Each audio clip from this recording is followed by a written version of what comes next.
Picture this. You drive to your usual Walmart.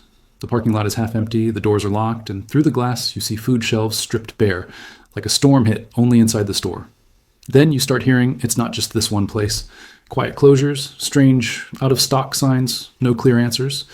And the same pattern shows up in other towns, other chains, other countries. The signals are odd. Trucks arriving less often, prices jumping in small steps, whole aisles shrinking or disappearing, like someone slowly turning off the lights on the food system. Is this just normal business?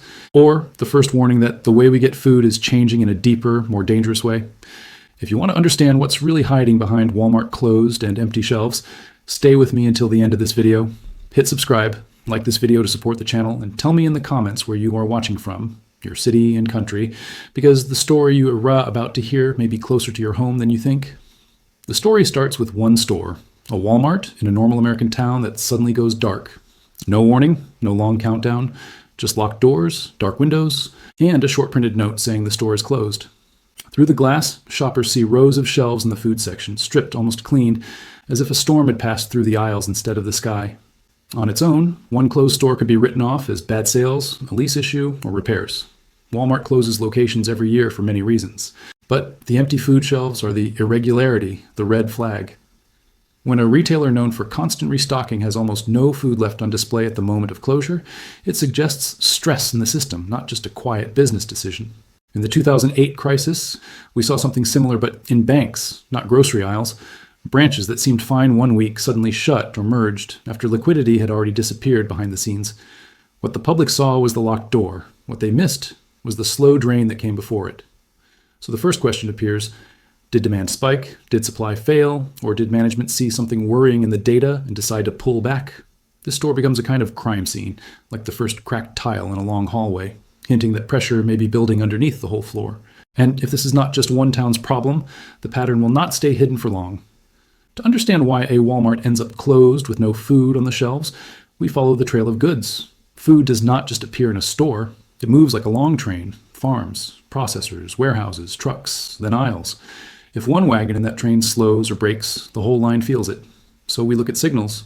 Freight data shows how many trucks are moving and what they carry. If loads to one region suddenly drop, that is a red flag. Warehouse reports tell us how full the storage racks are. When a chain like Walmart lets inventory fall too low for several weeks, it can be a sign of cost cutting, stress in supply, or both.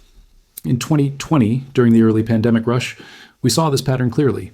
Shelves looked empty, not only because people bought more, but because the just-in-time system had almost no safety stock. The machine was fast, but thin. Here, the open question is simple. Did the data turn against this store first, or is it part of a slower, wider squeeze? Just as with banks before the 2008 crisis, small drops in volume can be early whispers before anyone hears the shout. That is what this empty store may be. When we step away from the loading docks and into the boardroom, the picture shifts. A store does not close only because shelves are empty. The decision usually starts on a spreadsheet. Walmart tracks profit per square foot, labor as a share of sales, and shrink, losses from theft, damage, and errors. When those numbers move the wrong way for too long, the store becomes a target. Here, the irregular sign might be a sharp rise in shrink at the same time food margins are getting thinner. Public filings show that even small changes in grocery margins matter because food already brings in less profit than many other items. Add higher wages, more security costs, and slower foot traffic, and the math can flip from weak to broken. In the 1990s, many big box chains quietly shut locations when margins fell below a set line, much like a pilot deciding to turn back when fuel gets too low. The public saw a sudden closure. Managers had watched the gauges dropping for months. The open question now is whether this closed Walmart is one pilot turning back, or one of many making the same choice as conditions tightened. That answer links the store's fate to the larger system strain we are tracking. When we compare today's empty Walmart to past food scares, old patterns begin to glow through the noise. In the 1970s, during a period of stagflation, high inflation with weak growth, prices rose month after month while wages lagged behind. Supermarkets stayed open, but many shoppers quietly shifted to cheaper brands, smaller portions, and discount chains. The tension was slow and grinding, not sudden. In early 2020, the pattern was the opposite. Shelves went bare almost overnight as fear moved faster than trucks. Toilet paper, rice, flour, and canned food vanished in days. Supply was still there, but the system was built for normal weeks, not panic buying, like a bridge designed for cars hit by a stampede. It shook, but did not fully fall. Now, this closed Walmart with no food left on the shelves seems to sit between those two stories.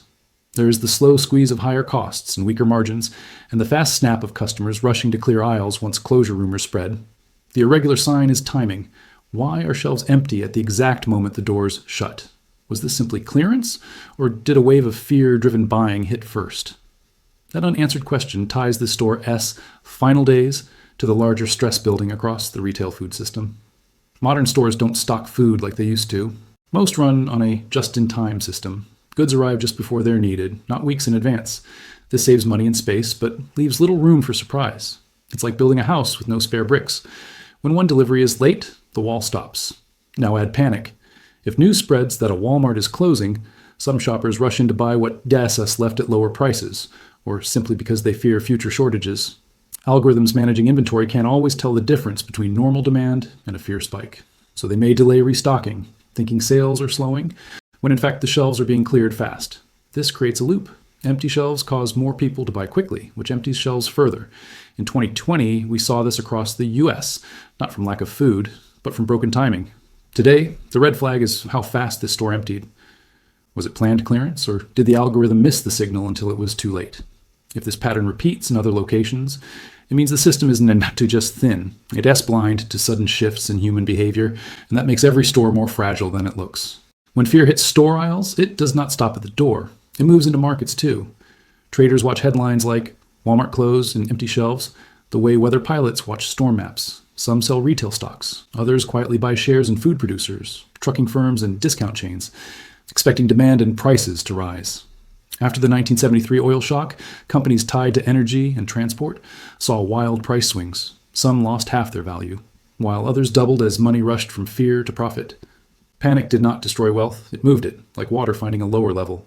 In this case, one irregular signal is when Walmart's stock barely moves, but smaller grocery chains or local suppliers jump sharply in price on rumors alone. That gap suggests informed players think pressure is coming down the chain, not at the top. The open question is, who is placing those early bets? Hedge funds mining news data, insiders reading order volumes, or just fast traders reacting to social media images of bare shelves?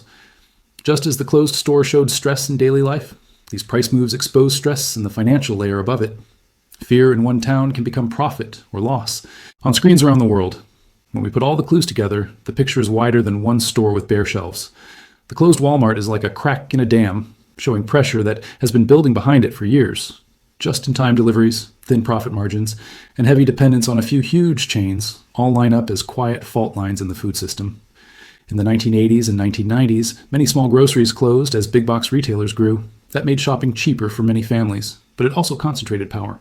When fewer players control more of the food path, any hit to one of them can spread faster, like a cold in a crowded room. The irregular sign today is how quickly normal life changes when one large store fails. Local prices jump, travel times rise, smaller shops strain to keep up.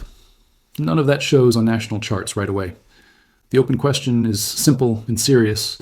Will companies and governments build more backup into this system? Or will they hope speed alone can keep it safe?